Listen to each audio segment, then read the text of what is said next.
Good evening, everyone. I welcome you all to the second day of our lecture series on Vedanta. Today's lecture is titled The Eternal Witness, based on the first chapter of Panchadasi. Panchadasi is an instructionary text that presents the essence of Advaita Vedanta with clarity and precision. The author of this text, Vidyaranya, was one of the most noted post-Shankara Advaitic thinkers associated with the Vivarana school. In this lecture, Swamiji will highlight the essence of Advaita Vedanta with reference to the first chapter of Panchadasi. Welcome, Swamiji. Revered Swami Satyamayananda ji, faculty members, guests, and dear students. Namaskar and good evening to all of you. And we are back here for the second lecture in this year's lecture series. Yesterday's lecture was Vedanta and positive psychology. This evening it is only Vedanta. Like the past 2 years, the first lecture is a general lecture, more of a popular sort. The next two are what would be called in the language of engineering students, hardcore Vedanta. So, today and tomorrow. Vedanta, as most of us we are aware, is a spiritual philosophy based on the Upanishads. Advaita Vedanta, which is the particular variety of Vedanta I am going to speak about today, it has a most startling message. It can be put very simply. What does Advaita Vedanta tell us? It tells us that we are divine. You can say, I already know that. So, not divine in a loose sense, not in the sense in the Americans say, no, you're cool. They say, you're really cool. Not in that sense, but really, you are the immortal self. You are consciousness, unchanging immortal consciousness. This is what Advaita Vedanta is telling us. And it is saying that that's what we are already.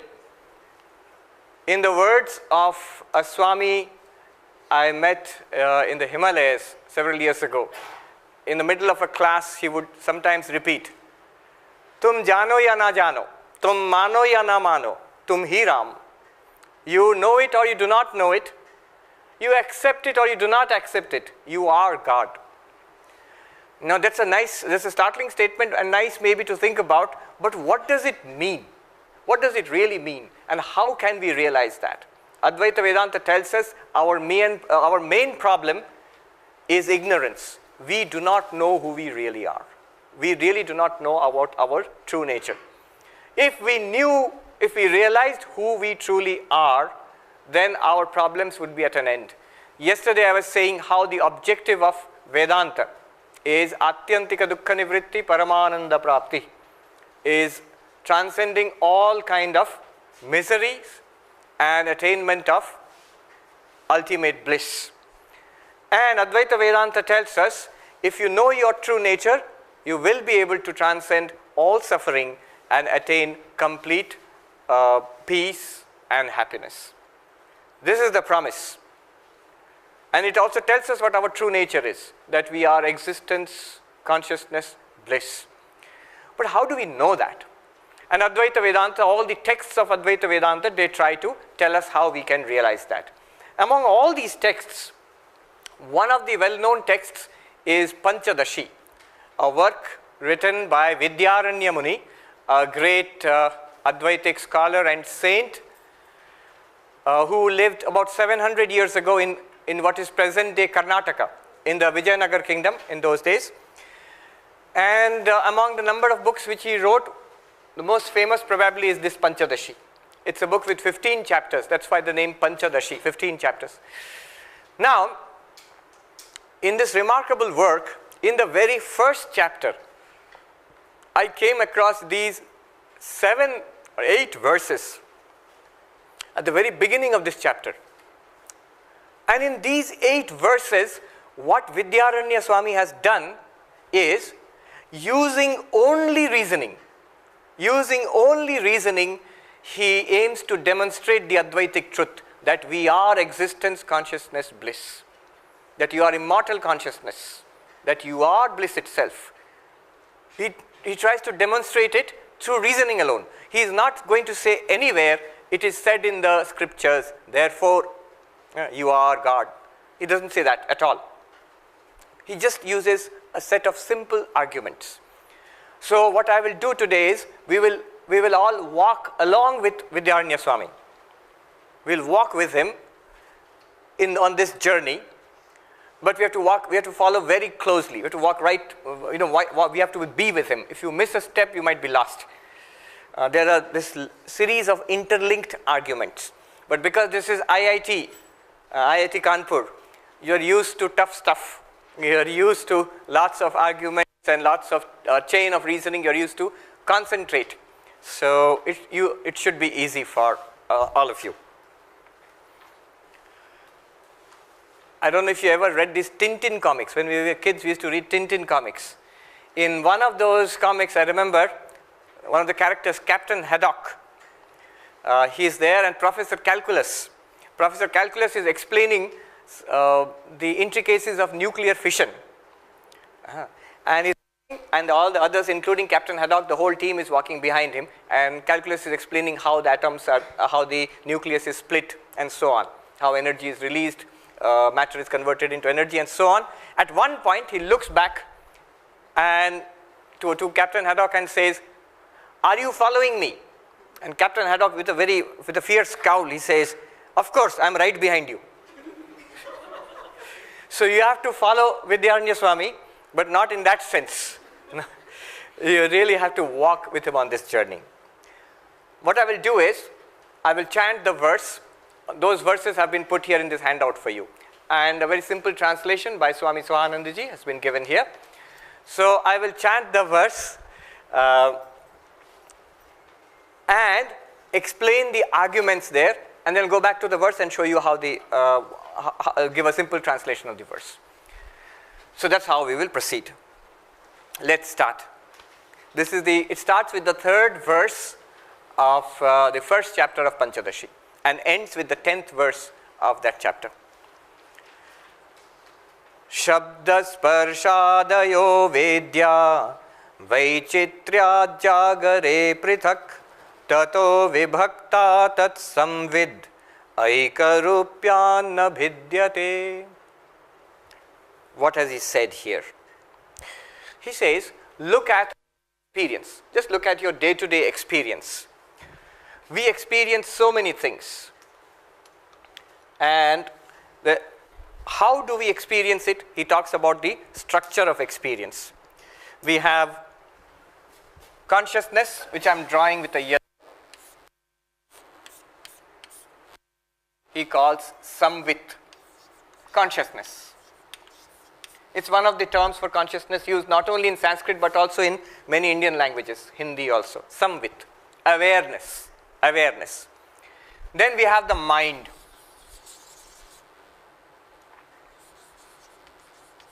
We have the body.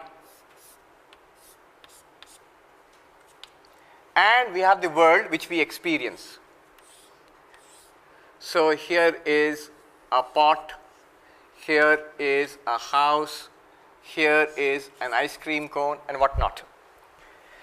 And as we experience each of them, what happens is, we experience a pot, and this leads to, in our minds, this leads to a thought, an impression about the pot in the mind. The mind has what is called a vritti, a modification, a thought, if you will, about the pot. The pot is the Vishaya, and the mind has a vritti about the pot. So, pot, akara, vritti. And this consciousness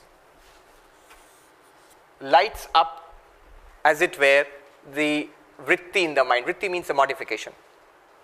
Moment we see this house, we have another vritti in the mind, a house akara, a vritti of the form of the house, and this is again lit up by consciousness. And we say, I see a house. And similarly, I see an ice cream cone. Not only seeing, hearing sounds. When I'm speaking, this is coming through your ears and you register what I'm saying, and it leads to a thought in the mind. And that thought is again lit up by the same consciousness. Now, the point he's making here is, all these experiences, these are objects and with the help of our sense organs, we are having these experiences. The experiences are inside us. Now, all these experiences, they are different. Ice cream cone and the house and the pot, they are different objects. And the experience of the pot and the house and the ice cream cone, they are all different. How are they different? They are different because each has a different thought associated with it, and the content of that thought is the pot or the house or the ice cream cone. But here is the crucial point to grasp. Vidyaranya Swami says, the consciousness which lights up each of these thoughts is the same consciousness. It is one and the same consciousness. It's exactly like you look at me, you look at the blackboard, you look at the chair. This one, the blackboard and the chair, they are three different objects. But it is the same light which is reflected of all three objects. The objects are different. The light which illumines all these objects is the same light. In the same way, it is the same consciousness which illumines all our experiences. Experiences differ because the objects of experience are different, because the vrittis associated with each object are different. But the consciousness which illumines each of these is the same, is not different. That's what he has said. Now look at the verse. Shabda sparsha adaya. Sound, shabda, sparsha, touch, smell, taste, rupa, that is the forms that we see. They are all different from each other. They are all different from each other. Vedyaha, the things which we know in this life, the objects of our experience differ from each other. But tato vibhakta tat samvit. 2 points are made here. The consciousness which illumines these objects in our experience.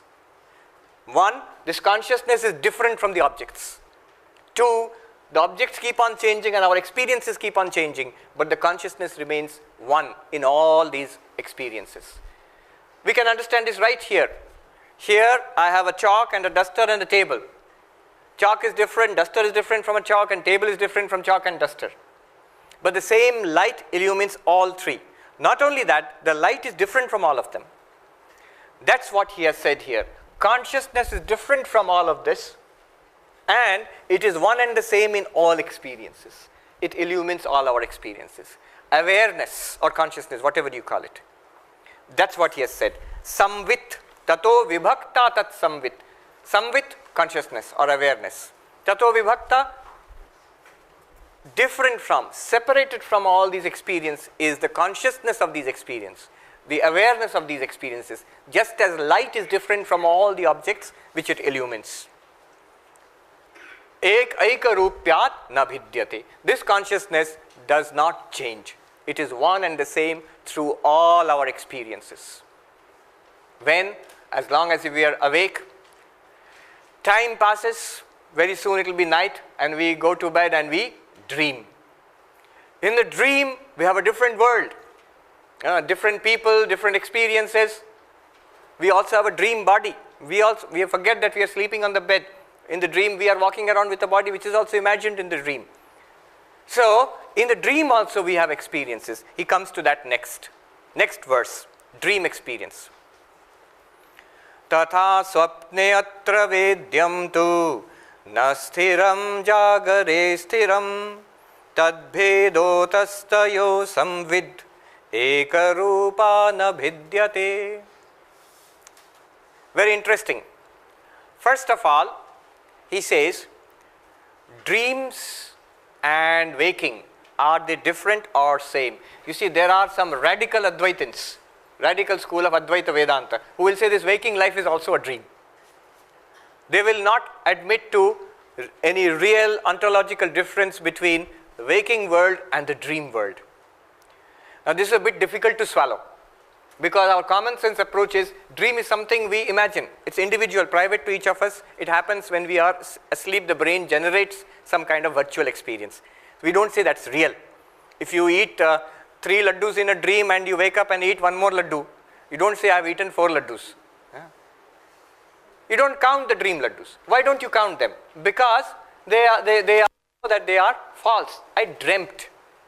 So we don't take dream and waking as equal. If you, it works, both ways. If a dog bites you in the dream, you are safe when you wake up. But if you win 100,000 rupees in a dream, you will lose it once you wake up. You can't find it in your bank account. So the dream, we normally take it as false. When we wake up, in comparison to our waking world, we take it as false. Though there are Advaitins who would reduce both to the same level. If you are interested in their arguments, I would refer you to the Mandukya Upanishad, Swami Nikhilanandaji's translation, available in our publications. There, he gives an introduction where he gives 10 arguments which we normally put forward to show why dreams are false, waking is real. We normally give these arguments. At least some of them we normally give, even arguments which you would not think of, they have generated those arguments. So there are 10 arguments, and he cuts them down one by one to show that you cannot logically claim that waking and dream are different. Anyhow, kind. He does not want us to swallow that this waking world is also a dream. He says, right, the waking world and the dream world are different. How are they different? What we see in the waking world is more substantial, more permanent. When I wake up, my room is still there, my computer and my bike and everything are still there, luckily. They have not disappeared. Of course, my assignments are still there, and the exam to be taken is also still there, grades are also there, but they are all relatively stable. What I experience in the dream disappears the moment I wake up. The next time I dream, it will not be there, probably not. So, Vidyaranya Swami agrees with us, our common sense approach. If you want to say dreams are just dreams, false, waking is substantial and real, fine, granted. But he sticks to one point. What is that point? The same point here. Whatever you experience in dream, the variety of things that we experience in dream, they are all different from each other, but the consciousness which was illuminating our waking experience is the same consciousness which continues to illuminate our dream experiences. At this point, I usually tell the story of Janak Raja. I think I've told this once long back here, but still I'll repeat it in brief. It's very, very interesting. Janak Raja, emperor, he was fast asleep. Suddenly, the sentry came and woke him up. Your Highness, the enemy has attacked. We must go and fight the enemy. And he said, all right, call out the army, give me my armor and my bow and arrow and my sword. And he went out in the head of a big army, and there was a big fight with the invading army. And unfortunately, Janak Raja's army lost the battle. He was himself wounded, captured by the enemy king, and dragged before the enemy king. And the enemy king said, you are of royal descent, so I will not kill you, but you are banished from your kingdom. Get out of this kingdom, it's mine now. And poor Janak Raja, what could he do? He staggered through his kingdom and wherever he begged for food or water, nobody would give him anything because they were afraid of the new cruel king who would punish them if they helped Janak Raja. So finally, after a day's journey, he crossed the border and he went to the next kingdom. And there was this long line of beggars who were standing for a free handout food. He went into that queue, waiting for his turn to be fed. He was exhausted, bleeding and tired, hungry and very depressed. When he came to the head of the queue, the person who was giving khichdi, he said, nothing is left, it's all over. And Janak Raja said, he was, I'm tired and sick, and can't you do something for me? And the man said, oh, you seem to be of a nice family, a good family, you've fallen on hard times. Whatever little leavings are there at the bottom of the handa, the big cauldron, would you want that? Yes, give that to me. He gave a bowl, scraped it out and put it on his bowl, and as Janak Raja with shaking hands was about to take it to his lips, a kite swooped down and knocked it from his hand. It went rolling in the dust. And Janak Raja fell in the dust, crying. The story goes, ha-ha-kar karte hue. And the ha-ha-kar in Hindi or in Sanskrit means just the opposite of what it means in English. English, ha-ha. And in Sanskrit it means, alas, I am undone. So, at that moment he sat up on his bed heart beating, sweating. The sentry rushed to him and he said, "Is anything the matter, sir? You shouted." Janak Raja looked around, perfectly all right, it's night time, he's sitting on the bed sweating. Now, if we were there, we would say, "Oh, it was a dream, a nightmare." But Janak Raja, being not only a king but a philosopher, he says, "Ye sach ya wo sach." Is this true or was that true? Is this true or was that true? Sentry doesn't understand. He goes and calls the queen. The queen comes and says, "Old man, what is wrong with you? Is this true or was that true?" "Yes, sach, ya wo sach." She gets alarmed. She calls the Vaidya, doctor. Doctor takes the pulse. "Tell me, sir, are you feeling unwell? Is this true or was that true?" "Yes, sach, ya wo sach." And it goes on like this. Next day, the great sage Ashtavakra has come to this city of Mithila, and he hears in the market, rumor travels very fast, even before internet. So the king has lost his mind. He keeps on saying, "Yes, sach, ya wo sach." And then the sage said, "Let me visit the king." He went to the king's court and he found Janak Raja sitting on his throne and surrounded by ministers and the queen and soldiers and everything. And I can imagine, a file is being brought to him. "Sir, please sign."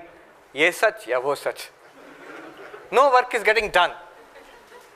But Ashtavakra Muni, knowing the truth about the king's mind, he says, "O king, when you were rolling in the dust, humiliated, defeated, hungry and tired, all these things, your king and your kingdom and power and queen and generals, all these, were they there at that time?"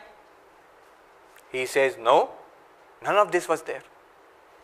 And now, when you are sitting surrounded by your pomp and glory and power and security, that defeat, that humiliation, that struggle, pain, is any of that here now?" "No, that's not here now." Then Ashtavakra Muni says, "To Raja na ye sach na wo sach." Neither this is true nor that is true. Now the king is stunned. This is an even more depressing thought. He says, "Then is nothing true." Then Ashtavakra says, at that time, when in the midst of defeat and humiliation, all that which you dreamt, let it be a dream, it's not true. But were you there? Did you see it or not? He says, "Yes, I saw it. I was there." Right now, whether this is true or false, we will see later. But right now, are you here or not? Are you experiencing this or not? He says, "Yes, I am experiencing this." Then Ashtavakra Muni says, "To Raja na yes na wo sach, tum hi sach." Neither this is true nor that is true, but you are the truth. That consciousness which witnessed the dream and the dream events, the same consciousness is witnessing the waking world and the waking events. So that what Vidyaranya Swami says is that same consciousness persists through the dream and the waking states. Now you can understand the verse. Tatha. Now we go into the dream state. Swapne, in the dream state. Swapne atra vedyam tu na sthiram jagare sthiram. The objects seen in the dream world are not sthiram. They are not permanent. They are insubstantial. All right, we grant you that. We are not going to force you to say that this Jagrat is also a Swapna. Not necessary. But Tad Bheda, apart from all the objects you see in your waking world and in the dream world, the consciousness which was aware of them, Tayoho Samvit, the consciousness which was aware of the Jagrat and the Swapna, Ekarupan Abhidyate, it is one and the same consciousness. That which illumines your waking world, where you are Janak Raja in power in this glory, or that which was illumining your nightmare, where you were defeated, consciousness is the same. That's what he is saying. So, that one consciousness is running through Jagrat and Swapna, waking and dream. Now, it's a big point, because the body which we have in waking, the body which we have in dream, the circumstances in waking, the circumstances in dream are very different. But we are consciousness apart from all of that, in waking and dream. I was making this point, you see, I had an interesting experience sometime early in January this year. I was in California, in Los Angeles, and to put it more specifically, I was in Hollywood. And people are surprised, Swami, you're in Hollywood. But we have an ashram there, but that ashram was there before Hollywood became Hollywood. So it is not our fault that we have got an ashram in Hollywood. Hollywood was just becoming Hollywood at that time. And in that ashram, there are many stories of some of the top film stars of those years coming to the ashram there. And many interesting, funny stories are there. I remember one story I heard there about an Italian film actress. I forget her name, very difficult name to pronounce, long name. In those days, in 1970s, she had heard about this body which is made of Annamaya Kosha, body made of food. So somebody asked her once in an interview with some film magazine, what is the secret of your beauty? And she said, it's all pasta. The Italian food, pasta. Annamaya Kosha, it's a transformation of pasta. Anyway, I was in that ashram early in January this year, and there was this girl, Indian college girl, in the first college. She and her younger sister was in school, and her father was saying, and she was saying that she has studied one course in philosophy, and her father was saying, oh Swami, that is the problem, having studied philosophy, she does not believe anything. Then I was saying, I'm so happy she has studied philosophy. Now she can understand these arguments. So when I was giving her these arguments at this point, she said, Swami, if I understand you correctly, you are saying that there is an unchanging I persisting through waking and dream. That is my real self. This body, waking and dream is changing, world is changing, but that one awareness is there in waking and dreaming. Is that what you are trying to say? I said, yes, you have grasped it correctly. Then Swami, you are in big trouble. Why? Because when we go into deep sleep, completely unconscious, there is no awareness. So that awareness is gone, no samvit. So your whole thesis falls flat. Now I said, imagine this girl in 21st century in Los Angeles, this young girl asking a question, and the very next verse is an answer to this question. Written by Vidyaranya Swami 700 years ago in Vijayanagar kingdom. I said, the answer to your question is given by Vidyaranya Swami across oceans of time and space, hundreds of years ago, and 10 to 12,000 kilometers away in ancient Karnataka, medieval Karnataka.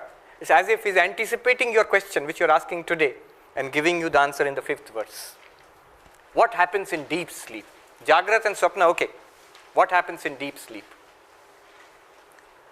Suptothitasya saushupta tamo bodho bhavet smritihi sacha avabuddha vishaya avabuddham tat tadatamaha. What does he say? I'll first explain and then come to the verse. He says, let me give an example. Here is my hand. You can see the light reflected from my hand. It's shining here. If I remove my hand, in this place, is the light there or not? It's there, but you can't see it shining. You require the hand to reflect the light.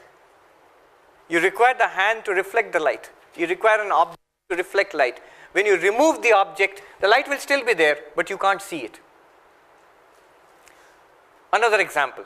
Imagine a vehicle climbing a steep hill in the darkness. The headlight, the beams of the headlight are there, and in that you can see droplets of rain or dust or maybe an insect flying through. If you have driven a car in the darkness, you have experienced these things. Now imagine it's a clear sky, moonless, and the vehicle comes to the top of the hill, and the two beams in the headlight, they shine out to infinity, into the sky. There is a very clear atmosphere, no fog, no rain, nothing. Now, you will not be able to see the beams of light. If there was fog or smoke or something, you can see the beams of light. Without that, you cannot see the beams of light. But is the light there or not? Certainly it is there. If you go out and put your hand in front, you will see. Light is there. Exactly like that, in deep sleep, what happens? The body falls asleep. The mind stops functioning. So, there is no cognizance of the world. no vrittis. Consciousness alone remains. Consciousness alone remains. But there is no vritti to illuminate. Experience requires consciousness plus this. Some function in the mind which is illumined by consciousness, then we have an experience. If the mind stops functioning, you, the consciousness, this samvit, remains there, but experience will not be there. That is deep sleep.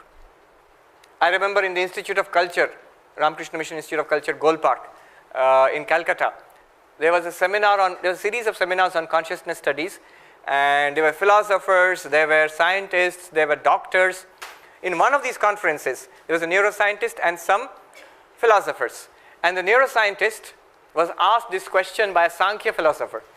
The Sankhya philosopher was an American, Dr. Larson. He asked the question, Doctor, according to neuroscience, in deep sleep, is there consciousness or not, according to your definition? And the doctor stood up and said, no.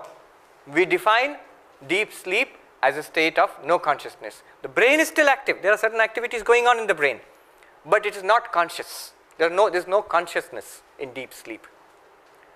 Then the Sankhyan philosopher said, well, according to us, there is only consciousness in deep sleep. This part is not functioning, so only consciousness is there. So this is the big difference, bridge. This bridge has yet to be built across these two ideas, but we must be aware of this difference. So in deep sleep, samvit is there, only the mind is not functioning, hence we do not get experience. What is our experience?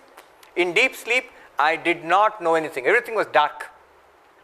When I wake up, I say I slept, I went to sleep, I dreamt, then I had absolutely very nice deep sleep where I did not know anything. Everything was dark. And I slept happily, peacefully. I feel very refreshed and happy when I wake up.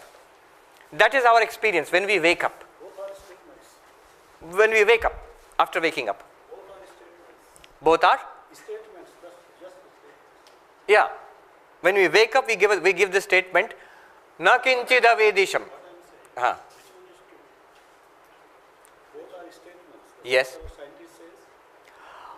Which one is true? We are taking the Vedantic perspective here. But what I said was that this gap is yet to be bridged. There is this gap. And what I will say here is, we had discussion on this in that conference. What the scientist defines as consciousness, what the scientist defines today, our consciousness studies, basically what we study are conscious events, thought, emotion, feelings, cognitions, perceptions. These are all vrittis, illumined by consciousness. So what we define in consciousness studies as consciousness is basically this vritti plus consciousness. We do not make a distinction between conscious events and pure consciousness. There is no concept of pure consciousness in modern consciousness studies as so far. They are beginning to explore this idea. So yes, it's always intentional consciousness, consciousness of a pot, consciousness of a house, consciousness of an ice cream cone. This is what is studied. So when they do fMRI studies, functional MRI, they try to find out the neural correlate. I'm watching a piece of chalk. Now what neurons are firing in my brain, that we can track with fMRI studies. And that's an interesting science in itself. It's called the science of neural correlation. And that reveals so many things about the functioning of the brain. But the modern scientific understanding of consciousness is practically limited to that now. They do not so far admit that there is something called pure consciousness. Vedanta is talking about pure consciousness. Vedanta agrees that this thing is not there in deep sleep. But what Vedanta calls consciousness is not something that is as yet admitted by modern science. There is no proof of it, but we will see. I will tell you, for example, arguments which Vidyaranya Swami gives to show what can be proof of it. What can be proof of it? I'll give you one example to show what can be proof of it. Now, yeah. Is the brain and the mind the same? Yes. Brain and the mind are not the same. Even in brain science today, if you, we all know about the level of discussion which is going on. The conventional wisdom is the mind is like an epiphenomenon generated by the brain. It's something generated by. How is it generated by the brain? That also we are not very sure of. Modern science has not yet been able to, let alone explain it, even define. One mathematician few months ago, we were talking to him about consciousness studies. He was very critical of consciousness studies. Why? He says, how can you call it a science when you have not even defined the problem? But it is an important problem. Consciousness perhaps is the most important issue for all of us, because we are first and foremost conscious beings. Everything happens in our consciousness. So, just one point. I was reading a paper in a collection on consciousness studies. So, the paper was on pure consciousness events. Now, you can see in the very title of the paper a misunderstanding. There are no pure consciousness events. What Vidyaranya Swami here is saying is, pure consciousness is one and the same through all these conscious events. The events are in the mind, are in our experience. Experiences are events, but the consciousness which illumines all of them, that's not an event. It does not begin and end. That's what Vidyaranya Swami says. Now, just a quick argument, what a classical Vedantist Advaitin would say to your demand for a proof. How do you say there is pure consciousness? Because all that we experience is only conscious events. Thoughts, feelings, emotions, perceptions, that's all we experience. So, apart from that, there is some pure consciousness. How do you define, how do you prove it? Well, the proof is right here in deep sleep. And let me just finish this. I'll just give you, it's a very subtle argument, but interesting. In deep sleep, the scientist or the doctor would say there is no consciousness. The Vedantist would say that there is pure consciousness. Both of them agree on one point. There are no conscious events, no experiences.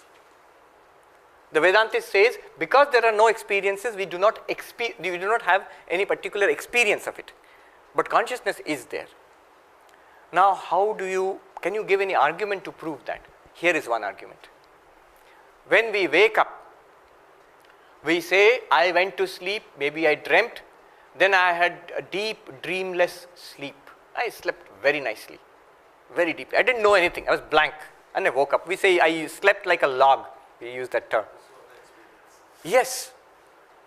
Now, if there is no consciousness at that point, how did we know this? Why do we feel this? Why do we have an intuition of that?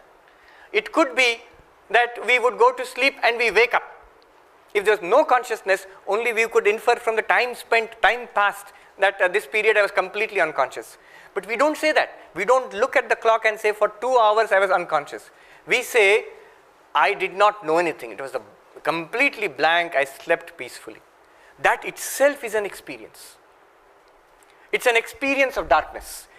I give a simple example. As children in winter, we have this rajai, this blanket. So we used to play. We'll pull it over our heads. So there's complete darkness. If you open my eyes in that darkness, it's dark. But am I seeing or not? I am seeing, but I'm seeing darkness. There's no light. In the same way, consciousness is there in deep sleep, but there is nothing to illumine. So there is no particular conscious experience. So the proof would is a light example is given. Consciousness is not like material light.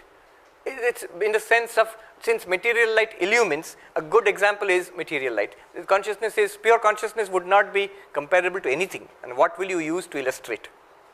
What will you use to illustrate? So that's why the language of light is sometimes used. You will often see prakasha. That word is used for consciousness sometimes. For example, in the Upanishads you find a verse, Tameva bhantam anubhati sarvam, tasya bhasa sarvamidam vibhati. That shining, look at the language, shining, language of light. Everything else shines. By its light, tasya bhasa sarvamidam vibhati, everything else shines. Everything here is shining by its light. We say that this place is illumined by tube light. But it requires my consciousness to experience this whole thing. So you can think of a consciousness as a light. I'll just go ahead with this. Yeah, we'll come back to it again. Because in the Upanishad sometimes you find light metaphor is used, but they say it is not. It is sometimes called light of lights, Jyoti ra Jyoti. Light of lights means tube light is the light for this classroom, and your consciousness is the light for the tube light, because you experience tube light through your consciousness. Okay. Now let us look at this verse. Suptothitasya, after deep sleep, when one awakens, Saushupta tamo bodho bhavet smriti. We have a feeling, a kind of memory, it's not a memory, a kind of memory that there was darkness. I knew nothing. Sacha avabuddha vishaya. Memory is always something of something previously experienced. So we must have experienced that darkness in some form.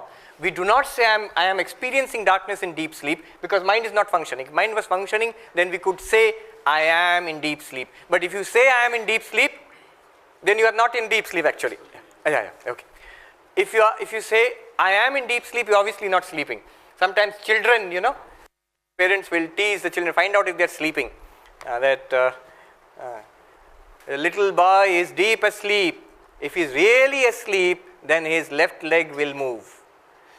And the child, if he moves the left leg, is not sleeping actually. So we never say that we are experiencing darkness because mind is not functioning, but when we wake up, we feel we experience darkness. Tamaha means darkness. Sacha avabuddha vishaya. This memory, this intuition must be of something previously experienced. Avabuddham tat tada tamaha. Therefore, in deep sleep, there must have been some kind of experience of nothingness, of darkness.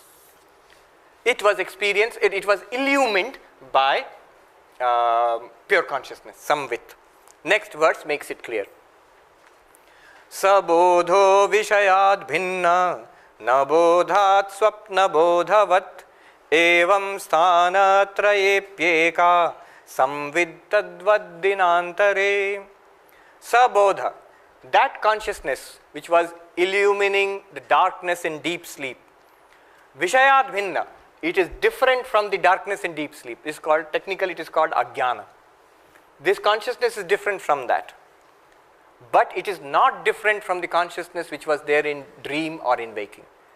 It is the same consciousness which illumines our waking stage, same consciousness which illumines our sleep stage, same consciousness which illumines the darkness in deep sleep.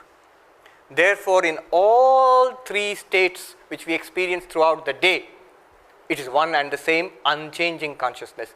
Our world changes. The dream world and the waking world are different. Even the body changes. Sense of time changes. Sense of events changes. And in deep sleep, there is nothing. Blankness. One Swami used to explain this in Nishreshanandaji, Swami in South Africa. He used to give this example. I came by Rajdhani Express. So he says that in Howrah station, when Rajdhani Express comes, lot of movement is there. People coming in and getting out of the train. Station master is watching.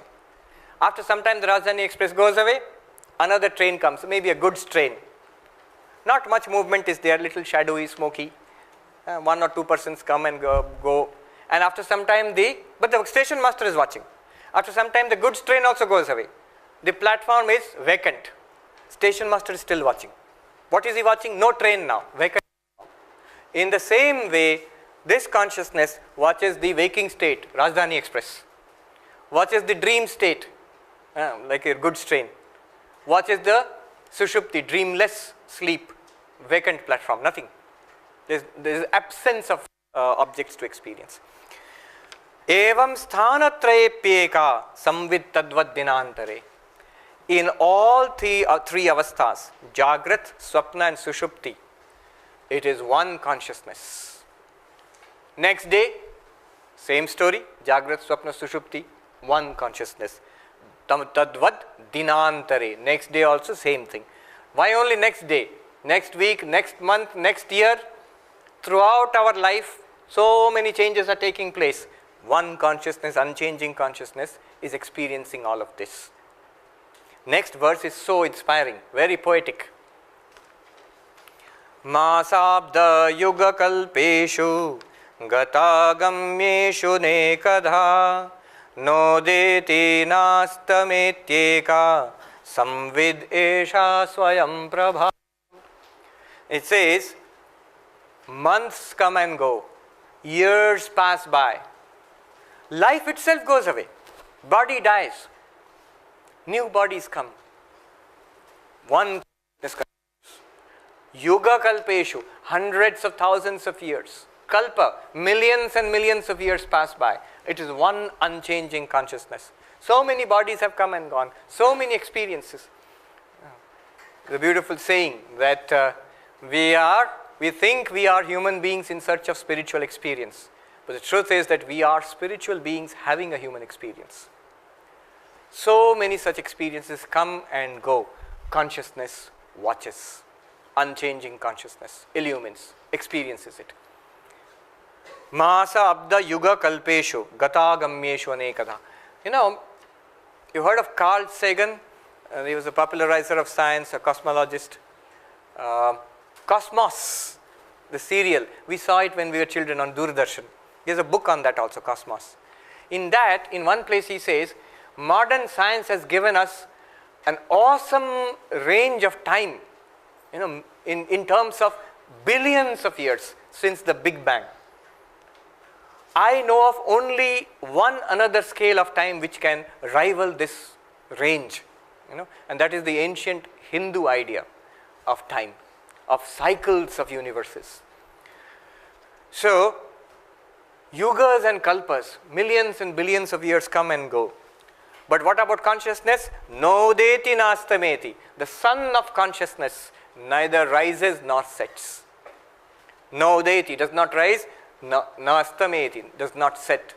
Samvid esha swayam prabha. This one consciousness, self-effulgent, it neither rises nor sets. This is what we are. Before I go on to the next part, let me just say that this one unchanging consciousness which we are technically is called Chit, Chaitanya or Chit. Before we go on to the next part of the arguments, we have concluded one big part. There is one implicit argument here which Vidyaranya does not bring out, which I would like to place before you. Before we go on to the next part, we say your unchanging consciousness. Why did we say we are unchanging consciousness? I would say I am this body plus mind plus consciousness. Well, bodies are changing. This body was a little kid once, a teenager, now middle-aged, after this old, one day it will die. If you believe in many lives, you will have many bodies. So how can I be one particular body? It's like I am saying I am this shirt. Well, I am not this shirt. If I take it off and put on another shirt, I still be the same person. So similarly, neither body nor the thoughts in the mind are part of our essential identity. Only this unchanging consciousness is what we really are. This is what he has said so far. These are the arguments. Now, little diversion.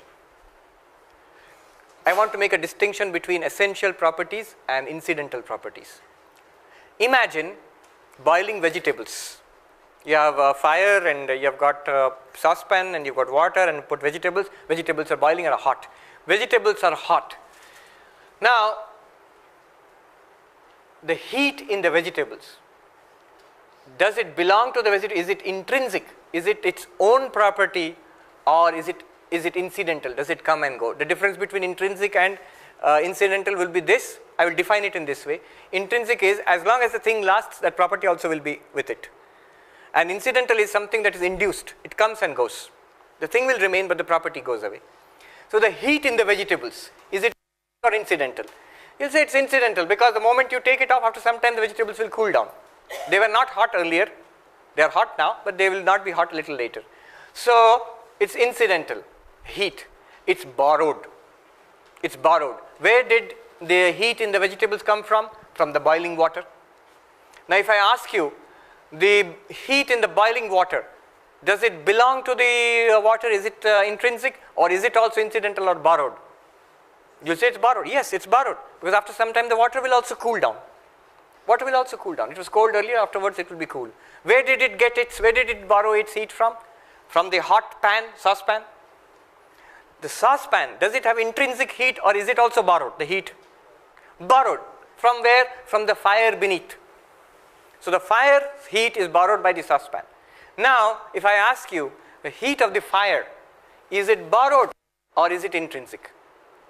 The way I have defined it, it's intrinsic because the fire, as long as the fire is there, it will be hot. If you take fire to Siberia, it will still be hot. It will not be cold. As long as the fire lasts, it's going to be hot. So, the definition of an intrinsic characteristic is that as long as it lasts, that characteristic will be there with it. If it is borrowed, it will come and go. So, it is intrinsic to fire, but borrowed by the saucepan, and from the saucepan borrowed by the water, and from the water borrowed by the vegetable. Now, keeping this in mind, let's take the characteristic of existence. There's a lot of metaphysics here. Existence. Suppose there is something which has intrinsic existence and things which have borrowed existence. What would it be like? If something has a borrowed property, that property will come and go. If the property is existence, suppose, there are a lot of philosophical issues involved here, but suppose existence is a borrowed property, what will happen? The thing will go out of existence. Thing will, if it is created and destroyed, it means existence does not belong to that. In this way of thinking, you have to do a little bit of intellectual gymnastics. This chalk, does it have borrowed existence or intrinsic existence? You will say borrowed existence. Why? Because at one time this did not exist, and at another time this will not exist. You say, Swami, if you keep on writing, after some time this chalk will cease to exist, which means existence is not intrinsic to this piece of chalk. Now, the question is, if you have followed so far, if you are still behind me, that is behind Vidyarthini Swami, the question is this: suppose something has intrinsic existence, what will it be? What will happen to it? Eternal. It will be eternal. It will have no beginning and no end. And what did we just see? No deti nastameti. It neither rises nor sets. This consciousness is neither it starts, nor is it created, nor does it end, nor is it destroyed. This chit has intrinsic existence. What is this chit? This samvit. It has intrinsic existence, which means it's eternal, because it's eternal consciousness, it is also, it has got intrinsic existence. Anything that has intrinsic existence is eternal, unchanging existence. Technically it is called sat. Not only chit, but also sat. Sat means eternal existence, the unchanging existence. Hence, what we have got so far is your pure consciousness, which is also pure existence, unchanging existence. Now let's go ahead. One more point. Just one more point, and then we are done. Next two verses. New set of arguments is beginning here. And these are very interesting arguments. Iyam atma parananda parapremaspadam yataha mana bhuvam hi bhuyasam iti prematmanikshate. I'll explain later, but here the objective is to show that we ourselves are the source of our own greatest joy. We are the source of our own greatest joy. How do you show that? The arguments are like this. Just follow this chain of arguments. Very simple but startling in conclusion. If something makes you happy, you will like it. Something, someone, some relationship, some object, some job, some book, some food, whatever makes you happy, you will like it. If you like it, you will try to hold on to it, retain it. You will try to get more of it maybe. If you have got it, you will try to hold on to it. If something makes you unhappy, you will dislike it. If you dislike it, you will try to get rid of it. Okay? Happiness, liking, want to hold on to it. Unhappiness, dislike, want to get rid of it. Now, many things in this life which we like, which gives us happiness, maybe your latest mobile phone, it gives you happiness. You like it, you buy it. Happiness, liking, getting it. or holding on to it. When a new phone comes out, which it will, guaranteed, anything else in the world will happen or not, a new phone will come out. Once it comes out, it will also make you feel slightly bad about the old phone. Now what made you happy at one time does not make you happy anymore. Because it makes you unhappy, dislike. Dislike, try to get rid of it. If you get rid of it, Apple will make a lot of money. That's how it works. Now, this is the logic. What makes me happy, I like it, I try to retain it. If it at one time it makes me unhappy, I dislike it, I try to get rid of it. It may be an object, it may be a job, it may be anything in the world, maybe a person, maybe a relationship, anything.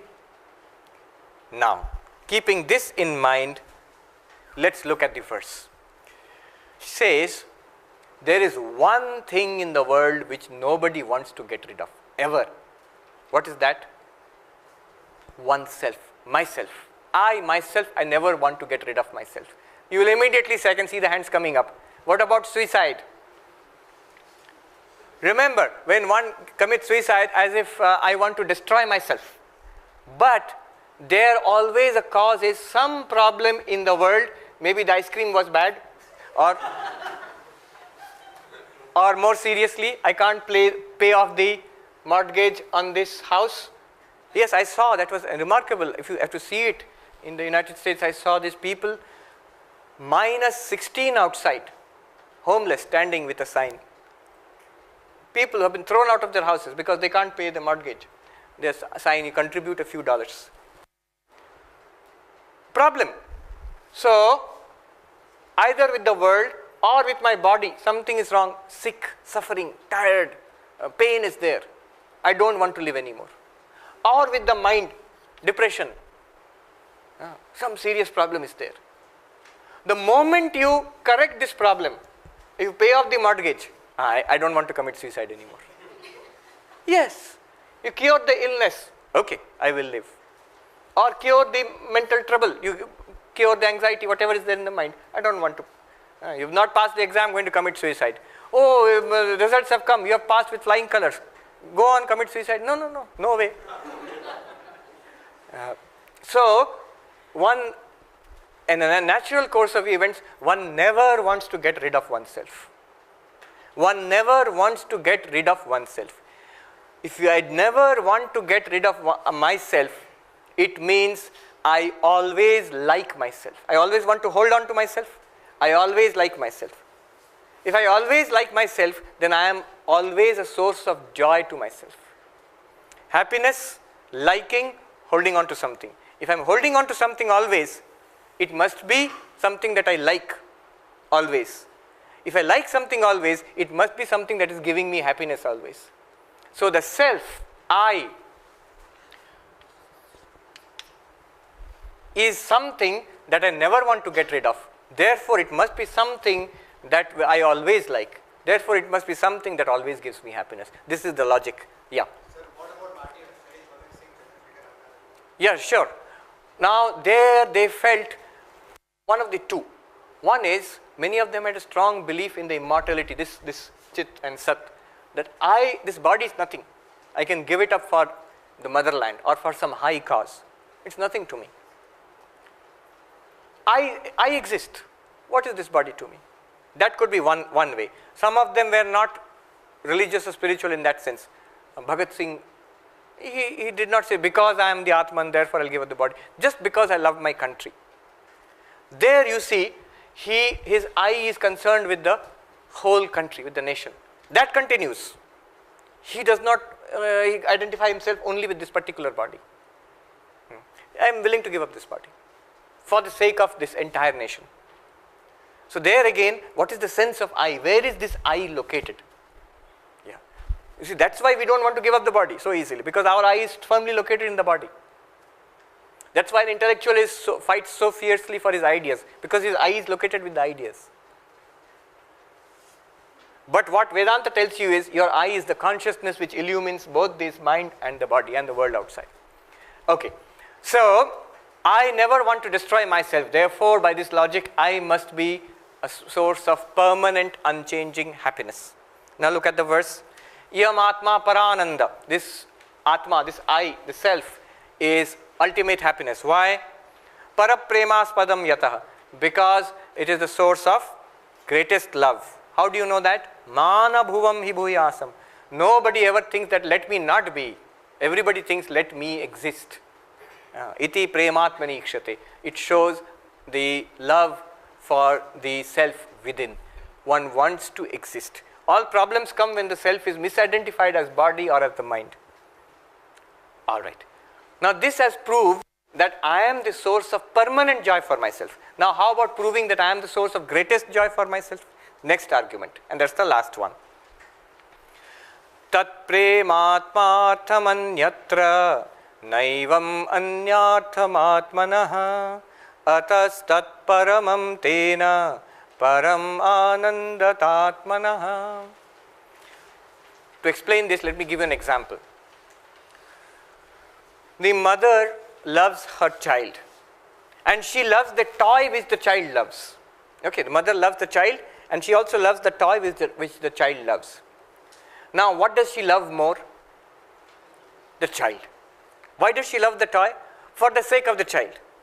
So, the rule which we can sort of generate here is that if something is loved for the sake of another thing, which is loved for its own sake, then this will be loved less, that will be loved more. That for which you love something is loved more than this thing. If you love X for the sake of Y and Y for its own sake, or if you love X for the sake of Y, Y for the sake of Z, then X will be loved less, Y will be loved more, Z will be loved most. Okay?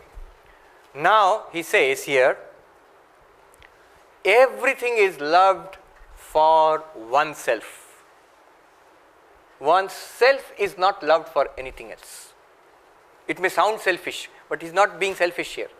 Even the greatest social worker, even a martyr who's sacrificing himself for or herself for the country or for the welfare of humanity.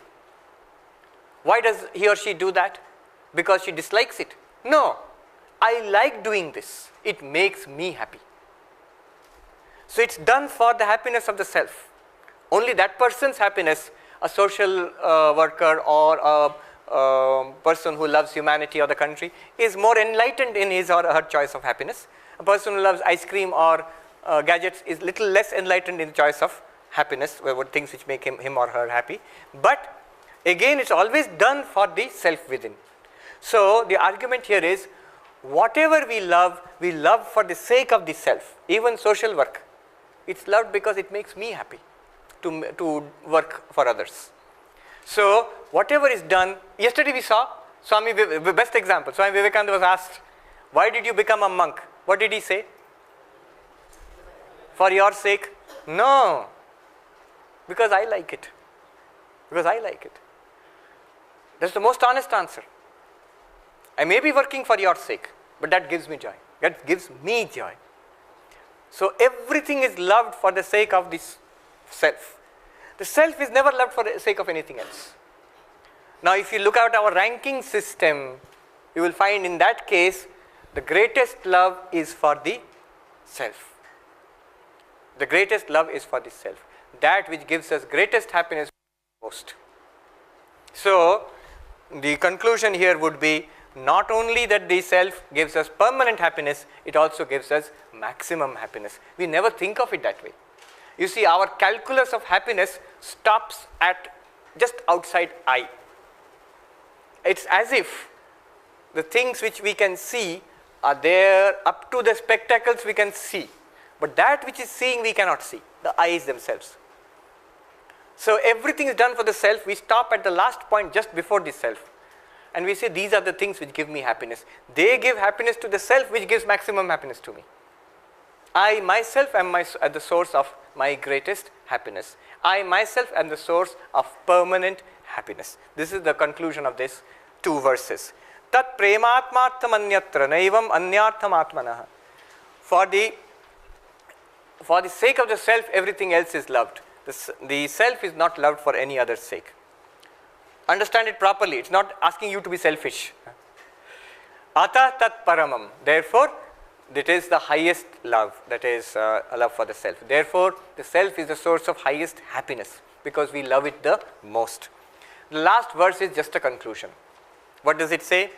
Itham satchid parananda atma yuktya tatha vidham param brahma tayoshchaikyam shrutyanteshu upadishyate. Hence, this joy which we find, it is called Ananda. And this Sat and this Chit, what we found through this series of arguments is that I am that unchanging consciousness Chit, which has intrinsic existence, Sat, and which is ultimate bliss or Ananda. How did we find it? By a series of arguments. Yuktya tatha vidam. By arguments alone, by reasoning alone, by vichara alone. Now he says, open the book, Upanishad, open the book, Shruti Anteshu. Shruti Anta, Shruti means Veda, Shruti Anta Vedanta. Vedanta means Upanishad. Open the Upanishad. What does the Upanishad tell you? Param Brahma Tayoshchaikyam. In the Upanishad, it tells you Brahman, God, the ultimate reality, Param Brahman. We will discuss this tomorrow. That Brahman is Sat, Chit, Ananda. A book tells you Brahman is Sat, Chit, Ananda. What did we find in our investigations? I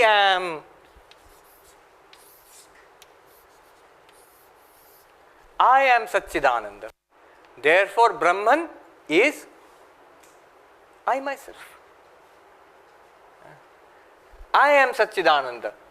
The Upanishad tells you the name of Satchidananda is Brahman. Therefore, Aham Brahmasmi. Param Brahma Tayoshchaikyam. Param Brahma and the Atman, the ultimate reality, and you yourself are one and the same thing. That is what Vedanta tells you. Now, after doing this, I have come to the end of the arguments. And we have come to the end of time also. So, just one thing I should mention here, it leaves confusion in the minds of many people. The confusion is this: Swami, we heard you all and there's a lot of arguments and all that, but so what? I'm still the same. This has not only to be read or heard of in a class. Now there is a rigorous course of sadhana, of practice, which will help us to make it a living reality. Earlier, what has happened? Earlier, I had ignorance about Vedanta. Now, my ignorance about Vedanta is hopefully dissipated a little bit. I know what Vedanta teaches, this kind of arguments are there. But I still don't feel that I am Satchidananda. I have a just vague theoretical idea about Satchidananda. I still feel, who are you? I am this. Our instinctive reaction is, I am this body and mind. When this instinctive reaction is also gone, when I can claim with all honesty, I need not do it with a loudspeaker, but to myself I can claim with all honesty, it's true. I am eternal, non-changing consciousness and bliss. Sat, Chit, Ananda.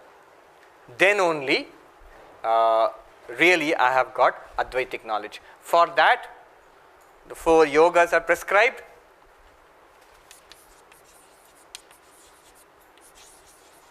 Jnana Yoga, Raja Yoga, Bhakti Yoga, and Karma Yoga.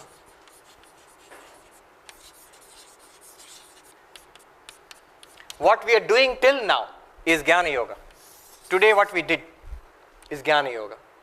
And that's just one of the first steps in Jnana Yoga. Hearing the truth, thinking about the truth. Shravana and Manana. And for it to be effective, we must be prepared by these. Karma Yoga gives us purity. It prepares the mind for receiving these truths. Bhakti Yoga gives us devotion to God. And Raja Yoga concentrates the mind.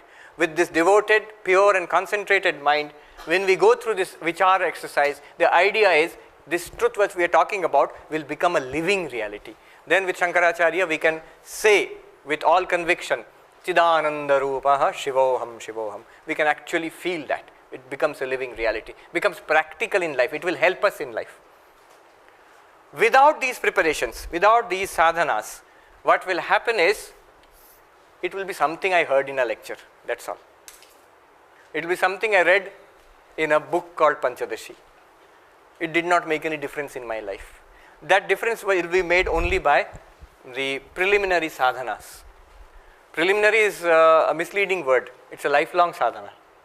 So I just mentioned this because a number of cases I have seen in the question answer session which follows afterwards, one question inevitably will be this. Well, so what? Nothing happened. Okay. Thank you very much. I'll conclude here and take questions. A few quick questions. Okay. So many questions are there. We'll go this way. So you were asking, you already asked one, so we'll go this way. Yeah. Deep sleep is analogous to like if you're talking about consciousness term, so deep sleep is analogous. Deep sleep? Is analogous to the death because deep sleep in some. Because conscious, as you said, consciousness is a Parambar, Sachidananda. Yes. Okay. So one thing like that came in my mind that like consciousness is same for all living beings. Yes. Yes. And it is not like for you it is different and for me it is different. It is one consciousness. Okay. And is it same like after that After the death of in death is just destruction of this body. According to Vedanta, this subtle body called Sukshma Sharira, it transmigrates into another body. So our memories, our tendencies are all stored here. So we go into another body. That is the idea of Punarjanma, a new body comes along.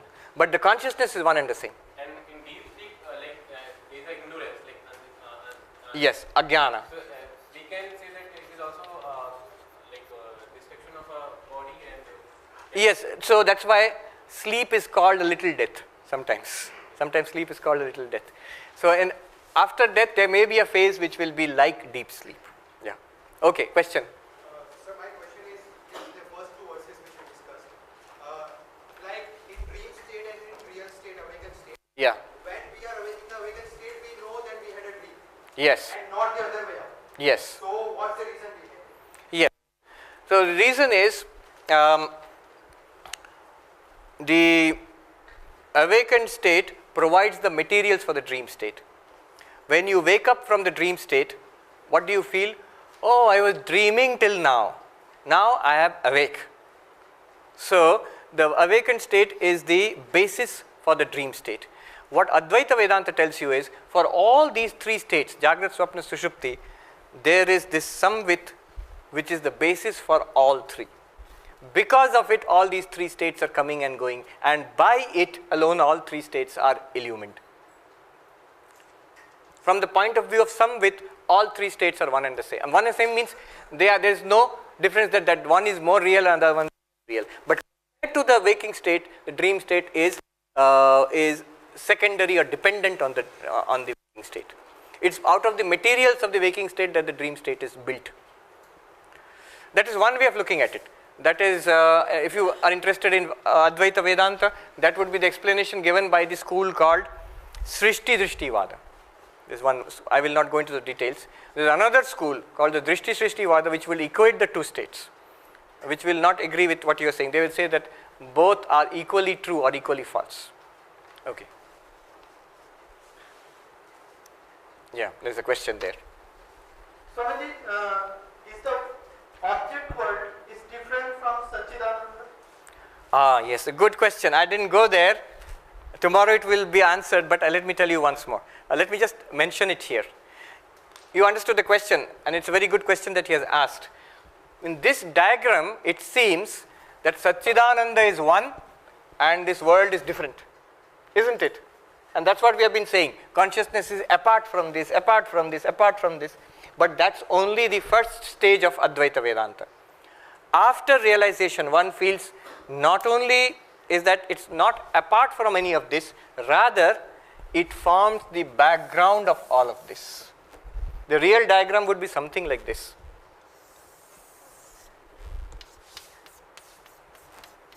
All this is in consciousness. See, there are two stages. One is where we see consciousness illumining something different from it.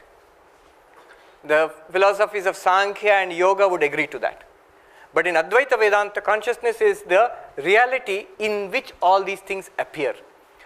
Shankaracharya says in his Dakshinamurti Stotram, Vishwam Darpana Drishyamana Nagari Tulyam. He says this universe is like a city seen in a mirror. What is that mirror? The mirror is the mirror of your own consciousness. Now you will say, that there is something outside a mirror which is reflected. A city is there which is reflected in the mirror. Here Shankaracharya says Nijantargatam. There is nothing outside. It's the consciousness itself which is appearing in all these ways. And then getting reflected in a particular mind and experiencing all of it. So, according to Advaita Vedanta, the ultimate realization would be we are all one consciousness, including all these so-called bodies, minds, objective, these things. And when you realize that, it's not that everything will disappear. If you are sitting in these plastic chairs, if you ask how many chairs are there, you will say 200 chairs. If I say from the point of view of plastic, how many things are there here? Which is only plastic. There's only plastic here in all these chairs. Now, after realizing that, will the chairs disappear?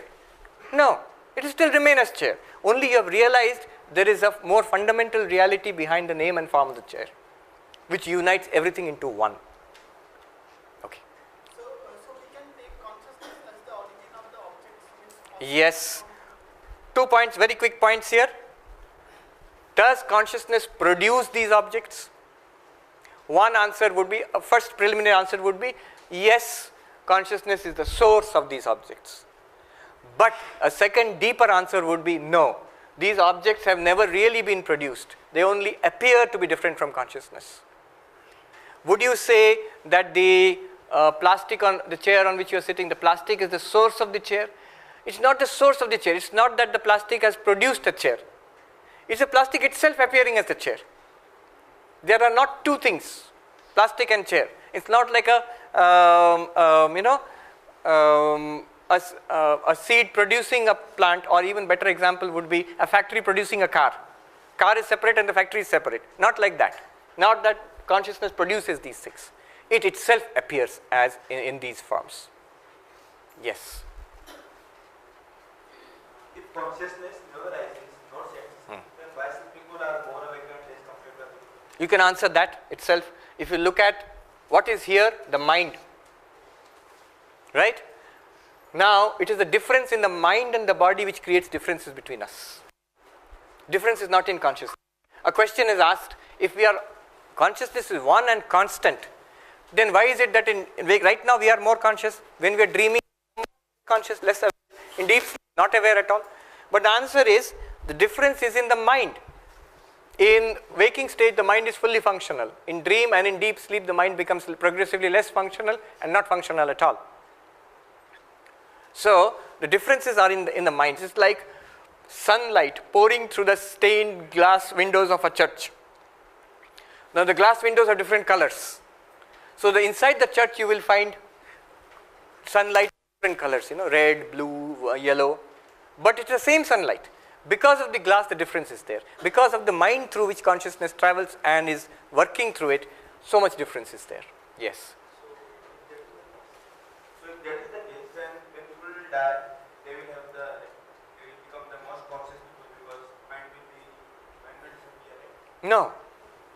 You are consciousness. There's no question of most conscious or less conscious. Only the reflection in the mind will change. When the mind does not work, like in our deep sleep, there's no consciousness is evident here because the mind is not working. In fact, not most conscious, least conscious it becomes when in deep sleep. So, in death for a while there might be a period of no experienced consciousness, blankness. But you are pure consciousness. Imagine in another way, I'll give another example. My face and a mirror. Depending on the quality of the mirror, the reflected face will vary. But that does not change my original face. The only problem is the original face I never see. What I always see is the reflected face. And that depends on the quality of the mirror. Yeah. Okay, that will be the last question. One more here, Akhilji. Okay, quickly. One question on the terminology. Like when you say consciousness, as we use in English, it's different from samvit. Yes. Right? So how should we, in simple words, how to explain samvit, which is different from the usual consciousness that we speak in day-to-day life? In English or in a more technical language, in philosophy, Western philosophy for example, it would be better to speak of pure consciousness. Pure consciousness. Samvit would be equal to pure consciousness. And that's a problematic term because most Western philosophers and especially neuroscientists, consciousness studies, they do not talk about pure consciousness. I told you that paper I read, the title itself is contradictory. Pure consciousness events. Events are always in the mind, in our experiences. Experiences are different conscious events. Consciousness which illumines all of them is not an event. Jagrat, Swapna, Sushupti are sets of events. But all of them are illumined by consciousness, some with, which is not an event. Okay, one more question. Yeah, back there. So you said that our consciousness is experiencing all the we are experiencing many months, years, ages, and so we are witnessing from our childhood, at childhood we were there, and younger, and after this life we will be there. So why can't we realize that before this life, why can't we witness ourselves? Why can't we remember what happened before this life? Yeah, this is a standard question. Why don't we remember what happened in past lives? Again, you can easily give the answer. Remembering something. Where are memories? Not in consciousness. Memories are also in the mind. They are illumined by consciousness. If I try to remember something, I may remember it, I may not remember it. Both remembering and forgetting are illumined by the same consciousness. I am trying to remember a poem I learnt as a child. If I recall it, I am aware of the poem which I learnt. If I can't recall it, I am aware I cannot recall it. This awareness is consciousness. Recalling and everything is in the mind only. So, that which is in the mind, it depends on whether you will be able to recall it or not. Even in this life, imagine when you are 5 years old or 2 years old or 1 year old. Just about nothing, we remember nothing from that time. What about the past life? Sister Nivedita once asked Swami Vivekananda, is it true that we can have memories of past lives?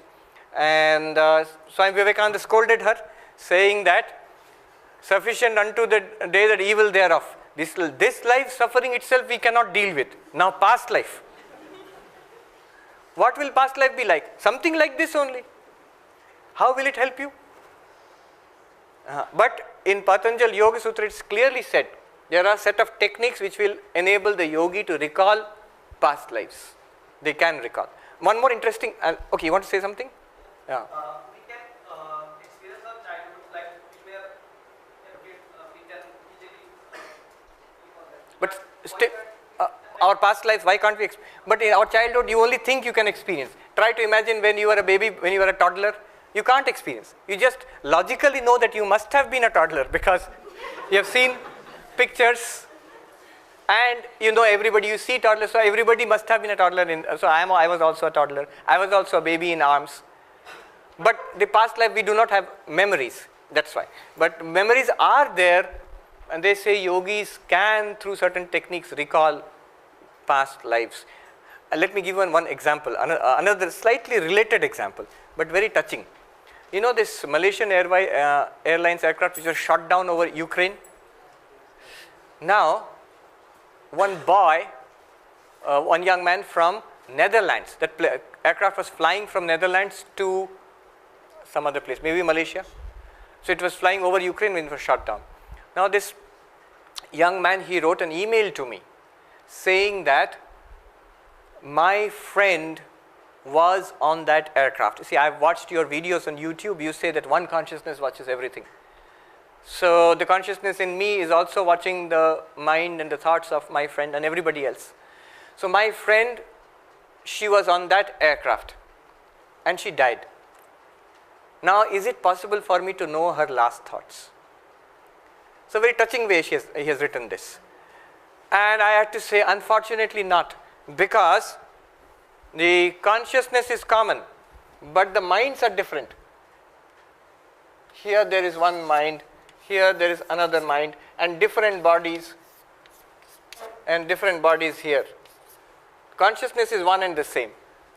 So that body has been destroyed. That mind has gone on to a new body. The consciousness, the understanding of that mind is in that mind. Understanding of your mind is in your mind. Both are illumined by the same consciousness. You see, this question arises, you know why it arises all the time? Because as yet we are not able to separate mind and consciousness. So all the time we are taking the mind for consciousness. But the mind and consciousness actually are different. It's like this page. There are two things here, what is written on the page and the light falling on this page. The light falling on this page is different from this page. So whatever information is in this page is in this page only. The light just illumines it. Another page, same light illumines it. Now you will say, why that page does not have this information? The information is in the page, not in the light. Of course, can we know the contents of another mind? For that you have to go to a different discipline, not to Vedanta. Yoga, they say there are techniques in Raja Yoga, Patanjali Yoga, there are techniques, they say. Okay, let's sum it up. Akhil ji, one last question. जो चेतना की हम बात कर रहे हैं, हाँ. जिस चेतना की, वो देह के अंदर भी है और देह के बाहर भी क्या वैसे ही विद्यमान है जैसी देह के अंदर. Okay, a very good question. A very good question. You are talking about one consciousness.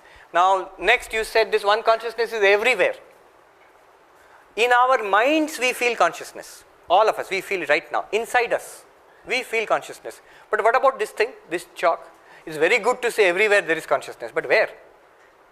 I presume there is consciousness in living beings. But what about non-living beings? There does not seem to be any consciousness whatsoever. Now, how do you explain that?